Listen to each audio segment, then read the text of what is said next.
Britain has approved a plan by China to build a new embassy in London that would be Beijing's largest in Europe, after recent demonstrations against its opening as well as years of opposition.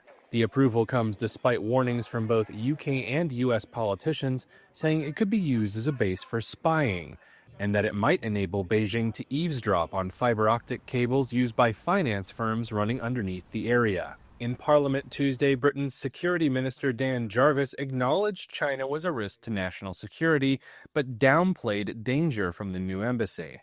In the past decade, the UK has gone from saying it wanted to be China's biggest supporter in Europe to being one of its fiercest critics, to now trying to reset relations again.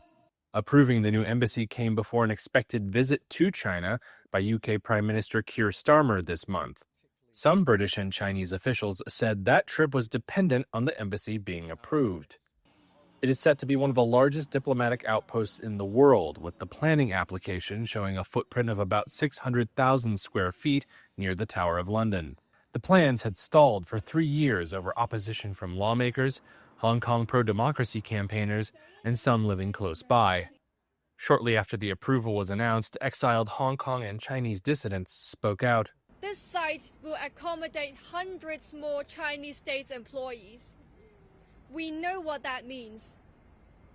More interference, more influence operations, and more intimidations of people like me. They were speaking alongside residents who promised a legal challenge. However, former UK diplomat and analyst Charles Parton said the building is unlikely to be part of a spying plan. An embassy is a center of attention. It's easy to keep an eye on people there. The Chinese don't spy for embassies. They spy, they recruit and they run agents, usually in third countries, well away from the security services of the target country.